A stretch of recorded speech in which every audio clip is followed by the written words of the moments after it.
In this video, you'll learn how to create a Notion database in Zapier.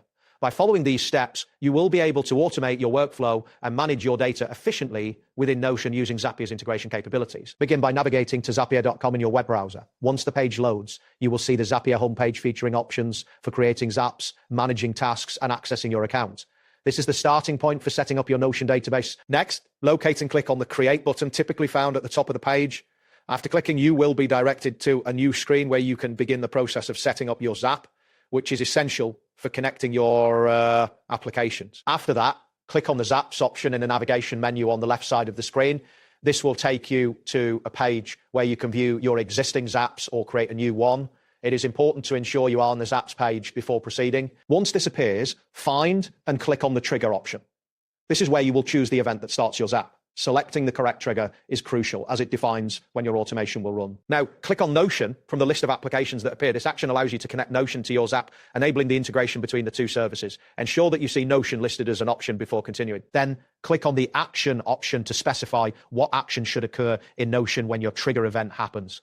This step is essential as it determines what data will be sent to Notion. Proceed by clicking on Notion again to set up the action for your Zap.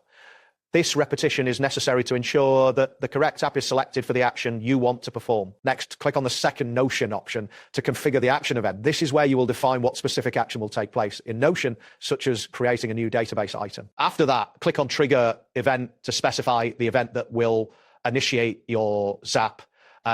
This is a critical step as it tells Zapier what to listen for. Continue by clicking on Choose an Event to select the specific action that will occur in response to the trigger. This selection is important for ensuring that your automation behaves as expected. Then, click on New Data Item to define the type of data that will be created in Notion.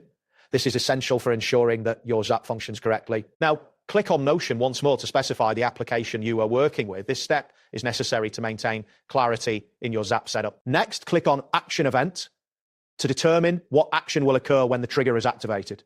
This is a vital part of the process that needs careful attention. Proceed by clicking on Choose an Event to select the specific action you want to take place in Notion. The right choice here will affect how data is managed in your database. Then click on Create Data Source Item to finalize the action you want to set up. This action will create the necessary entries in your Notion database. After that, click on Notion again to specify the application for the next step in your automation. This repetition helps ensure that you are still focused on the correct integration. Now, click on Account to connect your Notion account to Zapier.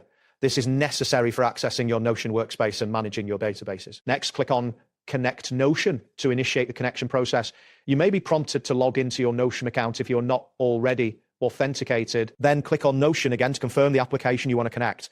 This step is crucial for ensuring that your setup is accurate. Continue by clicking on Account once more to finalize the connection with your Notion account.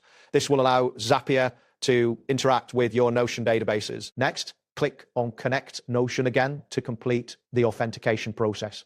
After this, you should see a confirmation that your Notion account is connected successfully. After that, click on Configure to begin setting up the details of your database integration. This step allows you to customize how your data will be handled. Now, click on Database ID to specify which database in Notion will be used. This is a vital step as it directs the data to the appropriate location. Finally, paste in your database ID to complete the setup. Ensure that the ID is correct to avoid any issues with data management. That wraps up today's guide. Thanks for watching and catch you in the next tutorial.